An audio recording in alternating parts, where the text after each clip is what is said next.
We are back. My name is Doug Barry. I'm here with Father Mark, and we are with you through EWTN, the Global Catholic Cable Network. This is an outstanding show. Pure in Heart are with us, Damien and Patricia. Let's get right to it here. What is Pure in Heart? Can you tell us just a little bit about it? Yeah, sure. Pure in Heart is a lay community made up of 18 to 35-year-olds based in Dublin in Ireland. It was started 8 years ago. It came from a prayer meeting, a Medjugorje-based prayer meeting when some young people came back. And one of their main intentions that they felt called to pray for was purity, because they saw the real damaging effects of impurity in society amongst their friends, and they just took heart to this, and the spiritual director of the group was really surprised that purity was an intention that they were so adamant to pray for. And then they ended up going to World Youth Day in Rome in 2000, and during that they were really inspired by John Paul II to do something. You know, they were praying, but they said, is there something practical we can actually do to help the young people of Ireland hear the message of chastity, which is what they weren't getting, because the people in the prayer group never heard the message of chastity when they were in schools. So they said, we can do something. We can step out and we can teach them, and we can go around the schools and present this message to them and give them an alternative to some of the messages and very confusing messages that they were getting from the media and their peers. Okay, so what year again did all this get started? 2000. 2000, and how many members are in your community right now? There's roughly about 80 at the moment, and there's, say, 3 different prayer groups, all based in Dublin. But this is not a community where you're living in a community house of some sort. No. This is just a group of people who get together on a regular basis for prayer meetings and reinforcement, support to fight the good fight for purity. Is that correct? Exactly. We have a weekly prayer meeting which has Holy Mass and adoration, and we have fellowship. We have a lot of socials together. We organise conferences, all on the chastity theme. We've had Pam Stenzel and Janet Smith over. And we give retreats around the country as well. Okay. So it's a very, and all the members of the community get involved in a lot of the work. And then we have a specific mission team that Patricia is currently on, that goes out into the schools to reach out to all the teenagers, present them with the message of chastity. Now, and you've come here from Ireland. You've flown across the big pond. The big pond, exactly. How was the flight? It's okay. Are your arms tired? Sorry. No. It's an old joke. All right. Just flew in and boy, my arm's tired. Woo. Anyway, all right. So you work full time for Pure in Heart, though, right? Okay, but you don't. You have a job outside, or? Yeah, I was for the past 3 years. I was working full time in the community. I'm still a member of the community, but I'm currently not on the mission team. Say with Patricia, just 3 people.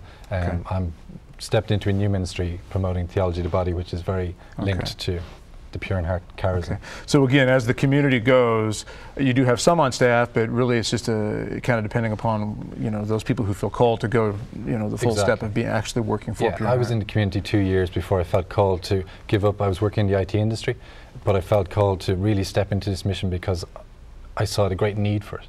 And being part of the community gives you a great sense of just how important purity is, because we're learning about it. Before I came into the community, I really didn't know anything about chastity, and it was through the community that I actually formed myself and got formed by others.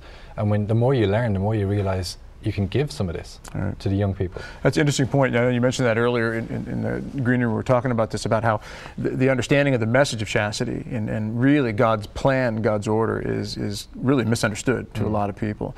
So Patricia, you've been working for how many years then with Pure in Heart? Just since last June. Okay, so this is new nearly exactly a year last weekend. Sure, it's a very high-paying position working in an evangelistic missionary type group like this. Oh yes, I'm flush. No. Yeah, well, it's also a registered charity, and we work by donations, but there's enough, thank God, that we get an allowance or a small wage. But really, the reason why I decided to do the work was because I was just so grateful. That's really it, gratitude. Like Damien, I came along there one Thursday night, completely defensive and worried, because I wasn't necessarily always living chastity, and I was afraid what they might actually be teaching. I thought it was going to be scary, or I'm going to feel really bad and guilty, and then they're all going to be religious freaks.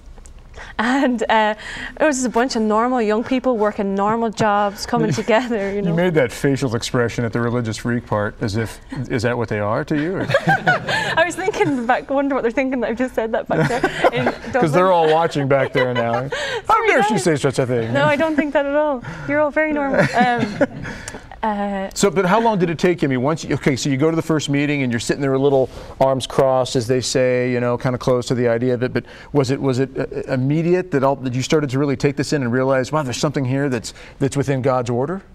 Absolutely. Well, first of all, it was just Mass and adoration. Wow, that would be within God's order. Yeah, I just sat there and I was like, oh, what was I afraid of? I understand. Right. I was used to that. So nobody took you out back and flogged you and beat you with a garden hose or anything? No, that didn't happen at all. Right. And I got a great sense of peace there, and I have developed a great love of Our Lady, and I got a great sense of her there, and I felt safe. And I was like, this is a good place. And so I was like, I'll come back, Anyway, and I did. And I started coming back a lot. And I got such healing in the adoration time and the Mass, of course. And then meeting other young people who were normal and who'd gone through similar experiences, had or reverts is the word I've heard since I've been in America. People coming back to their faith, and so many similar stories. Right. And it gave me such a consolation. But the healing that I got was really the joy I got back. Right. I had lost joy in my life, and so this kind of put things in proper perspective, proper order, and the miserable behavior patterns maybe were done away with. Yeah, I mean they were, but it wasn't overnight. Right. Healing is gradual because Jesus is gentle and kind, and sometimes we want to be so rough with ourselves, like, no, I want to do it right now. It's like, oh, I failed again, I'm such an idiot. I was really like that with myself. Hard on yourself, yeah. And which I think is fair, but over time I realized, he's gentle. You learn slowly, and by going there on a regular basis, and it took from about September to Christmas, or just before Christmas. Oh, wow, this is why it dawned on me in adoration why purity was so important. Joy, peace, it all is a fruit of prayer, and purity is totally essential to your faith. And that includes, of course, your sexuality and your heart, your body, your whole mind, and it encompasses everything to do with you. And so if you want joy back, and I thought joy was a childhood delusion. I was a very happy child, and I thought everything was beautiful and amazing. And as I got into a teenager, I was quite the opposite. I was really cynical, like, oh, if I heard somebody talking like me right now, I'd be like, oh my God, But I got this real joy back, and I thought, girls need to hear this, guys need to hear that this is possible, that no matter what mistakes you make in life, big or small, that real joy is what God wants to give to you.